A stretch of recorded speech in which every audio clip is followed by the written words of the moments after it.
Hello my dudes, and welcome back to another video. My name is Siana, and if you clicked on this video, I'm just gonna go ahead and assume that you are part of the cozy gaming community or that you just enjoy cozy, comfy things in general. But here's a question for you. What makes something, particularly a game, cozy? And what features make that cozy game objectively good? In today's video, I want to define what a cozy game is, and then I'll be comparing 3 popular games in this genre on a coziness scale. GameIndustry.biz gives this definition of a cozy game. They're generally regarded as featuring cute characters who engage in player activities such as farming, gathering, growing, and nurturing, with a vague goal of creative personalization and in-game socialization. I think everyone defines these types of games for themselves, but the broad consensus is that cozy games are fairly slow-paced, wholesome, and offer comfort to the player in some way, shape, or form. So today, I'm going to be ranking these games based on 3 key cozy requirements that I find myself looking for in any cozy game that I play: aesthetics, game mechanics or features, and replayability. I was inspired by my friend Peyton over on Peyton's Corner. She's done ranking videos for characters and games, so make sure to check out her channel. I will leave her link down in the description. But let's jump right into it with game number 1, Animal Crossing: New Horizons. Now, if you haven't actually played Animal Crossing for yourself, then chances are you've at least heard of the popular Nintendo franchise. The latest version of the game, New Horizons, came out back in 2020, and it was an instant success, bringing together a whole group of players and content creators alike.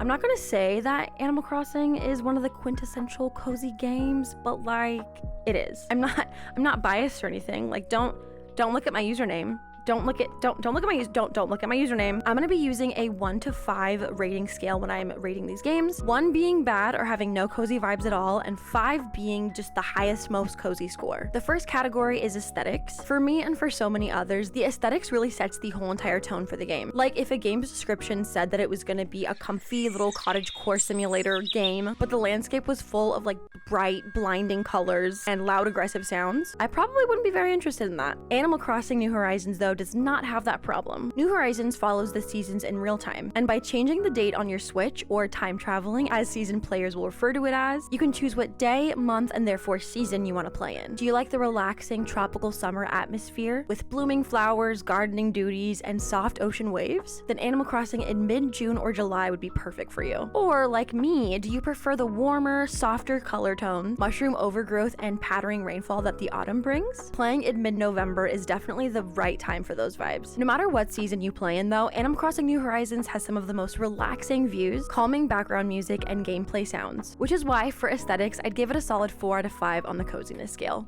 Let's talk about the game's features. The game mechanics are very simple and easy to learn. Players young and old have no trouble figuring out how the game works, and that's thanks to the lengthy but still fun tutorial process. New Horizons has a learn as you go process, which makes it really easy for new players to pick up on. Catching bugs and fish, decorating with cute items and greenery, and other typical cottagecore activities are staples in New Horizons, along with a big focus on building your island community and nurturing your relationships with villagers. This game is very slow-paced. It follows a real 24-hour schedule, and depending on how you look at things, that can really help to show how much priority is really given to the relaxing style of gameplay. New Horizons is gonna get another 4 out of 5 for this category. I think the only thing that could really push it over the edge and make it a 5 would be more variety in some of the cozy activities. There are quite a few, sure, but could you imagine like little graphics of your character like crocheting or writing or painting or something like that? That'd be so cute. Let's talk about replayability. If you've been on my channel, probably at all, you might know that I sort of like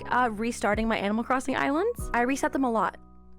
Like all the time. So immediately I wanted to rank this category a 5 out of 5. But I remember that in New Horizons, the only real way to actually restart the game is to delete your save data and start over completely from scratch, which can be quite annoying. It'd be great if there were a way to have multiple islands on one device, but unfortunately that is not a thing for this game, and I'm a little bit mad about it. Restarting and deleting all of your save data can be super overwhelming for some people, and overwhelming does not equal cozy. So I'm gonna give a 4 out of 5, yes again, to New Horizons for replayability. I've been playing this game for almost 3 years now, and I'm still going strong, still loving it. So actually like replaying the game isn't the issue. The way that you have to go about it though does dock a point for me. Animal Crossing: New Horizons got a 4 out of 5 ranking in all of these categories, which I think is pretty good. And now let's talk about another super cozy game, Stardew Valley. Stardew Valley is arguably the classic and exemplary farming sim out there. Stardew is a country and farm life role-playing game made by Concerned Ape. The game was originally released in 2016, and it has undoubtedly paved the way for other similar games to come into the spotlight. Still, Stardew Valley remains one of the most popular of its type, and it's for good reason.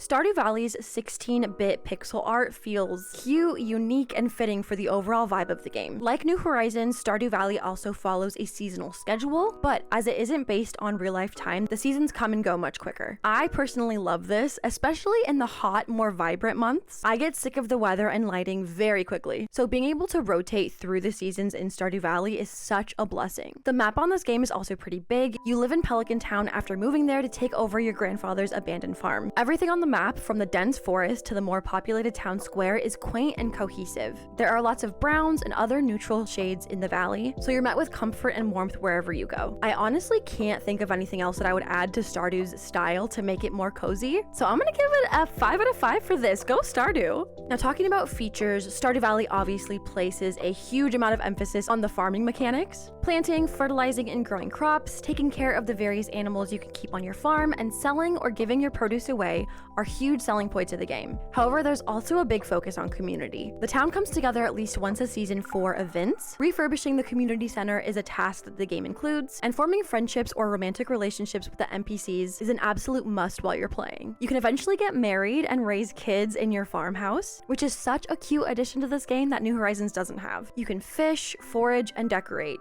3 cozy game staples, but there are also other side quests, like fighting monsters in the mines, though I'm not quite sure how cozy that is. I'm gonna give Stardew a 4.5 out of 5 for this category. The -0.5, listen, it might be a little bit petty, but the -0.5 points is because I can't really do anything except for ride my in-game horse. I need to be able to feed and brush and interact with her more because I am now a horse girly. Horse girl energy, okay? I love horses now, and I want to interact with mine more in Stardew.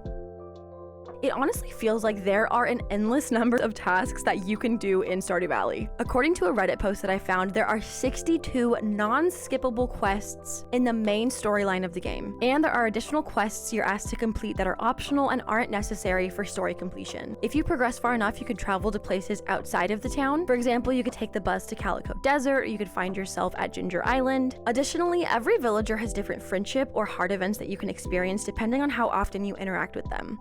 There are 45 characters in the game, so experiencing every single heart event for every single character would take quite a while, and honestly, this is a main reason why I continue playing Stardew Valley. The farming aspect of the game itself is also super calming, super relaxing, which draws me back in when I'm particularly stressed or just need some cool down time. Because there's so much variety and so many things to do in Stardew, I will rate the replayability a well-deserved 5 out of 5. With 2 scores of 5 and 1 score of 4.5, Stardew Valley really is one of, if not the top contender in cozy games. But will the last game that we're talking about today be as good? Let's talk about Sims 4. The popular and beloved 4th title in the Sims series, The Sims 4, was released back in 2014 by Maxis and Electronic Arts. Depending on how you play this game, it can definitely be classified as a cute and cozy little hobby. There are so many elements, packs, and add-ons in The Sims 4, so I specifically want to talk about my personal favorite expansion pack, Cottage Living, which is pretty self-explanatory. Alright, first up, aesthetics. The Sims 4 in general has so many customization options, whether it comes to creating your avatar or setting up your home and other world elements. The Cottage Living pack arguably has some of the most on-theme furniture pieces and clothing items that scream, I want to live in the coziest space 24/7. From warm outerwear and knit cardigans to fancy fruit dresses and blouses, the clothing options specific to Cottage Living immediately set a perfect tone for the game. The warmth, comfortability, and neutrality of these pieces also carry on into the indoor and outdoor decor of the game. Everything from the grocery market stalls in the city's center to the farmhouse knickknacks you can clutter your shelves with helps to emphasize the cozy aura. I would give this Cottage Living pack a strong 4 in this category.